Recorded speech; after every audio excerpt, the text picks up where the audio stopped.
Luckily tonight, we're gonna give you a break. We got a breath of fresh air for you. The crowd surfing, line dancing, 2020 hopeful who wants to give every adult American $1,000 a month. Andrew Yang is here. Andrew Yang. Gang, gang. Oh, I'm so happy. So let's just get started, get right into it. Please welcome to the Dan Jones Show, 2020 presidential candidate Andrew Yang in the house. Yeah. I love it, I love it. My man, good to see you, sir. Beautiful, beautiful. Hello, everyone. Gang, gang. Oh, man, grab a seat. Listen, man, it is an honor to see you. You have completely shaken up the conversation, bringing in all these new thoughts and ideas. Before we get to that, back to the nonsense for 1 second.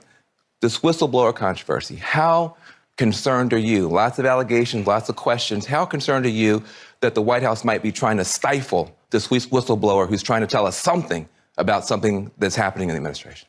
No, I'm deeply concerned, but unfortunately, we've seen this before. And the 1,000th verification that Donald Trump is Donald Trump, in some ways, it's disappointing but not surprising. My job is to beat him at the ballot box in 2020 if he's still there. Yeah. Well, listen, let's talk about that. How are you going to do it? You have such an unorthodox message, unorthodox style. How are you going to beat Donald Trump? Well, I like math, and I'm one of 2 Democratic candidates in the field that 10% or more of Donald Trump voters said that they would support. So if I'm the Democratic nominee, we win the whole thing. You and I spend time on the West Coast. The West Coast, a lot of stuff that you're talking about for the future is already here. The demographic changes are already there, but also the split between the rich and poor. Completely. That's kind of given you a little bit of a leg up in your policy proposals, universal basic income. Tell us a little bit more. It's such a big conversation in California, not a big conversation anyplace else. What is UBI and why will it work? Well, if you've heard anything about me and my campaign, you've heard that I want to give every American adult $1,000 a month. And this seems far out or futuristic to some, but this is a deeply American idea. Yeah, it sounds like a gimmick almost. Yeah, it does. Yeah. But then Thomas Paine was for it, Martin Luther King championed it, and it is what he was fighting for when he was assassinated in 1968. And one state has had a dividend in place for almost 40 years, Alaska, which gives $1,000 to $2,000 in oil money to every Alaskan every single year. So what I'm saying to the American people is that what oil is to Alaska, technology is to the entire country. Because we're in an era where technology is going to do more and more of the work, and you have trillion-dollar tech companies like Amazon literally paying zero in taxes, and that's not going to work for the American people. Yeah. So, look, I mean, part of the thing is I think people want, though, to work. And I think there's a fear that if you're just going to be passing out checks to people, that they're going to get the check, but they're still going to be alone, they're going to be isolated. What do you say to people who say people don't just want a check, they want a job? I'm going to ask the people here in the studio audience, how many of you think that if you were getting $1,000 a month, you would work harder? Oh, look at that. Virtually everyone. How many of you think that you would just hit the sofa and never get up? They're like, we're on television, we can't raise our hand. But if everyone watching this reflects on that, no one's going to quit their job on $1,000 a month unless they're in a truly abusive or exploitative situation, at which point they probably should be able to leave. Right. So this is going to free us up to do more of the work that we want to do naturally. It's also going to recognize the kind of work that my wife does at home with our 2 boys every single day. One of our boys is autistic, and raising kids is the hardest, most challenging work there is, yet right now we value it at 0. What about people who say that it's going to just, create a bunch of inflation? In other words, if everybody gets $1,000, isn't $1,000 like the new zero? Won't the inflation eat all that up? A couple of data points on this. You all remember voting for the $4 trillion bailout of Wall Street during the crisis? No. No, none of us voted for it. Yet that's what happened, and there was not rampant inflation. If you look at our costs right now, inflation is centered in 3 areas: housing, education, and healthcare. If we had $1,000 a month, most of our consumer products would stay the same price. And I have separate plans to try and curb any price rises in those 3 areas, which unfortunately are 3 areas that make us miserable: housing, education, and healthcare. But those areas are not getting more expensive because we have money in our pockets. Unfortunately, it's the opposite. So how does your policy deal with that? Well, I have separate plans to try and curb inflation in those 3 areas. But I'm happy to say this $12,000 a year that we'd all be entitled to, what would we spend it on in real life? Daycare, Little League signups, car repairs you've been putting off, the occasional night out. The money would just flow right back into our communities. We could create a trickle-up economy. And this would actually work, unlike the garbage that, the trickle-down theory was over this last number of years. Yeah. Is this like, in your mind, like a panacea for everything? There are special problems that special groups have. Don't you need special solutions for, say, African Americans, for women, for other groups? Some people say Yang wants to do this instead of having a racial justice initiative or gender justice initiative. How do you respond to that? I agree that we need much more than this foundation or floor. I see the freedom dividend as a base to build on. It's like the floor, $1,000 a month, where we can meet our basic needs, but that doesn't solve the problems. Then you have to start working on racial inequities, on gender inequities. We need to build a house on top of the foundation. What's an Andrew Yang-style racial justice initiative on top of the freedom dividend? On the criminal justice side, first I want to legalize marijuana nationwide. I want to go a step further. I want to pardon everyone who's in jail for a nonviolent marijuana-related offense on April 20th, 2021. You got your first round of applause. We might have some nonviolent drug offenders in here. I want to get rid of private prisons. It makes no sense to have prisons that have a profit motivation on the other side. I want to get rid of a punitive cash bail system that essentially throws people in jail for being poor. Yeah. I mean, there are a bunch of structural problems that we can fix, and I'm happy to say most Americans on both sides of the aisle now agree that our current criminal justice system is not working. Yeah, absolutely. Because you have such a strong online presence, I mean, Yang Gang is all over the internet, all over, I mean, it's just nuts. So I decided I wanted to go online and get some questions. And so let's hear from somebody who actually is not here in the audience, but wants to get their question answered by you. Hi, Andrew. I'm over 50. I know I don't look like it. And I'm not worried about a robot taking over my job. My question for you is, why should I and my fellow baby boomers support you?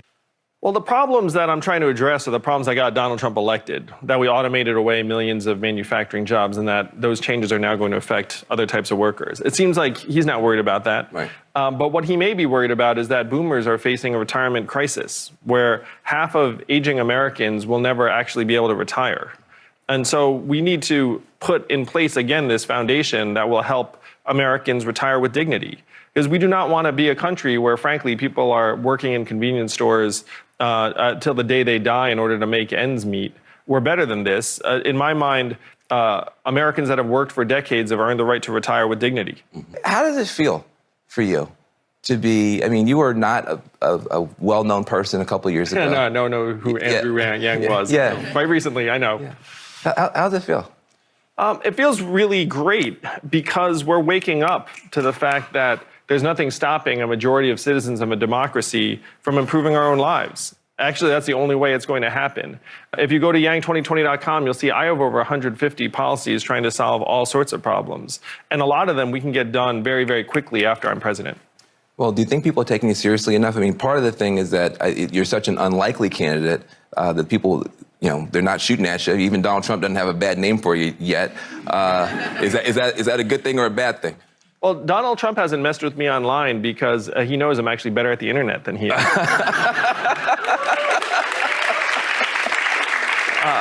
And though I started out an unlikely candidate, I'm now sixth in national polls. I've made every debate. Yeah. And we are one of only a couple of campaigns that has been consistently growing. Democrats around the country are trying to figure out who's the best candidate to take on Donald Trump. Right. When they realize that I'm peeling off hundreds of thousands of disaffected Trump voters, as well as independents and libertarians, in addition to Democrats, they're going to realize that I am the best candidate to beat Donald Trump in 2020. Yeah. Help me understand a couple of things here. First of all, on the one hand, you are growing, but online, a lot of your people feel like there's a conspiracy to keep you invisible. I deleted one tweet with your name in it, and I got just killed. Like, why are you trying to erase it? Let Yang speak. Yeah. Do you feel like there's a reluctance on the part of the media to give you your opportunities? Do you feel like you're being made invisible in any way? Big picture, the media's treatment of us, I think, has been colored by the fact that they just didn't know what to do with me. And I'm not going to knock them for that. But now it's indisputable that I'm one of the top 6 or 7 candidates in the race, that we're going to be here the whole time, that we have the resources to play all the way through 2020. But I'm happy to say now the media has woken up to that fact. Yeah. Let me ask you this, though. We already have a business dude in the White House. Please don't compare me to that guy. I'm just saying. Somebody's got to say it to you, man. You're a business dude. You got no political experience, and you're coming in making big promises. Why shouldn't we be terrified? I got PTSD from the last one. So Donald Trump gives entrepreneurs a bad name. And real entrepreneurs like myself regard him as a marketing charlatan and a fraud and not a real builder. He certainly doesn't represent all of us. And also, I'm the last person who would say I'm going to run government like a business, because that's nonsense. They're very different things. And running the government is much more similar to what I did running a national nonprofit that I'd founded, where you have to have a vision and then activate energy and excitement around that vision and try and build consensus. That's much, much more analogous to what I will do as president. Oh, that's great. Listen, we got a lot more to talk about with you when we get back. First of all, we could be talking to the first Asian American president ever. Now, what would that mean for the country? Also, he actually wants to sit down and talk to the fired Saturday Night Live comedian who made disparaging remarks about him and Asian people. Why does he want to do that? All that and more when we get back.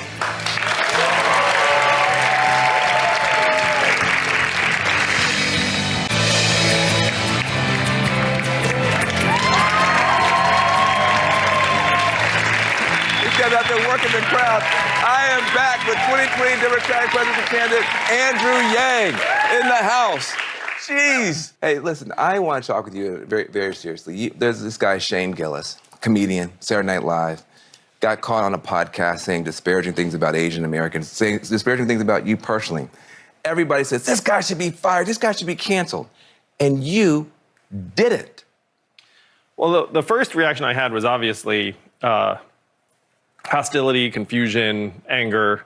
And so I did what came naturally to me, which was I sat down with my wife and actually watched some of Shane's comedy just to try and get a sense as to who he was and where he was coming from. And after I watched some of his work for, let's say, 45 minutes or so, I looked at my wife and we talked about it. And then we both thought that he was not evil or malignant or really hateful and actually advocating, for any kind of racist ideology, that he struck me as a still figuring it out comedian from central Pennsylvania who told some terrible and offensive jokes. Right. And that to me did not rise to a level where he should lose his job. Wow. And so and as someone who was personally actually called out, then I thought, well, if anyone should be offended, it's me. Right. And if I don't think he should lose his job, then I should probably say something to that effect, because maybe it would make a difference. Well, maybe you haven't lived in the United States for the last year or two, but that's not normal. Well, first of all, he did get fired, despite your speaking up for him.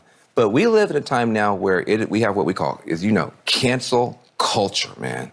And if you do something wrong, you're supposed to be out of here. And it could have been 5 minutes ago, or it could have been 20, 30 years ago.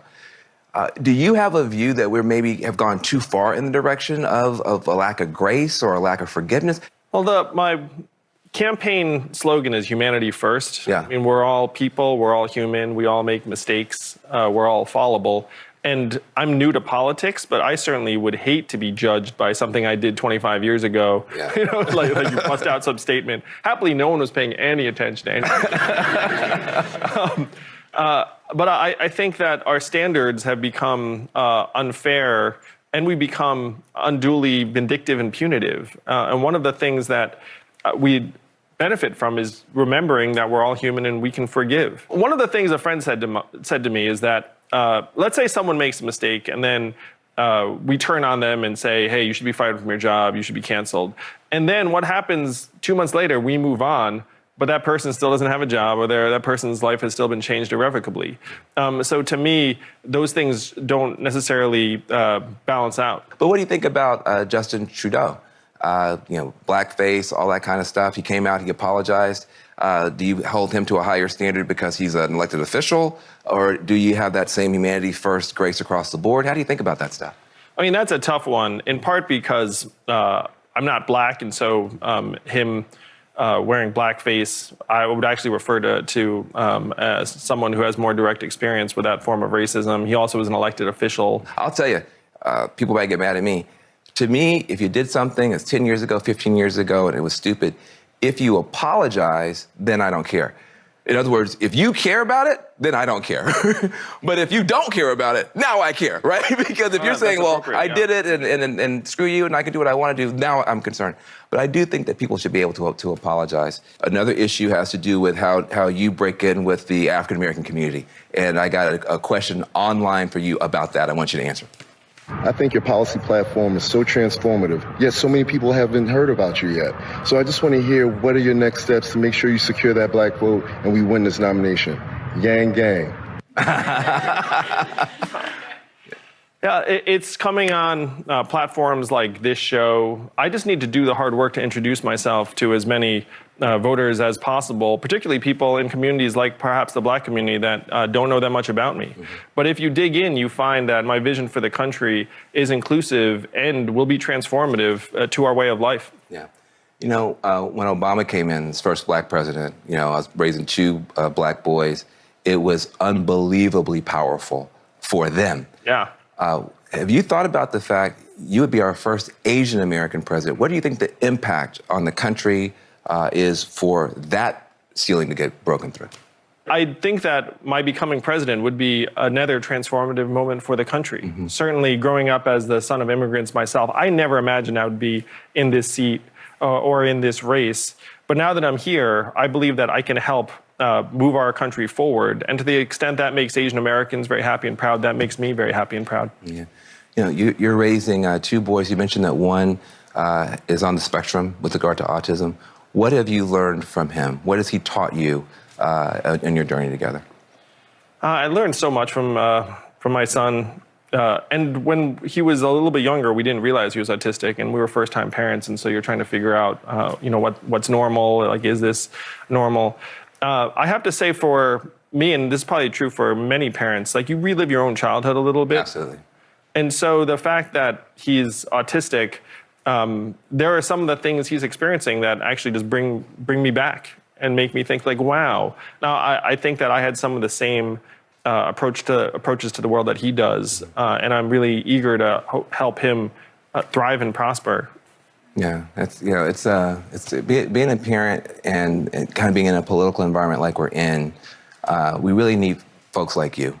I just wanted to say, like, your character, your integrity, you're just a beautiful human being, and I really appreciate who you are. I really do. Class act all the way. Thank you. Andrew Yang. Thanks, guys. Now listen, you're gonna be hearing a lot more from this guy, I guarantee it.